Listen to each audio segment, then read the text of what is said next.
Here we got a swing. This is gonna be for kids or parents or whoever. Pretty easy to put together. You see you have your little bolts right here. Basically you just put it through, tighten it down. It does come with the tools to put it together. It's extremely strong.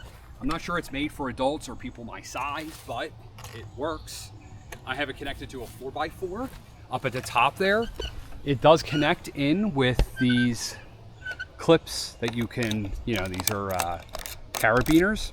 It also comes with some, straps that you can throw around a tree and then connect to this. It's like big nylon straps, but I already had these eye bolts here, so I connected right into it. It's fully adjustable up and down using this little clip right here.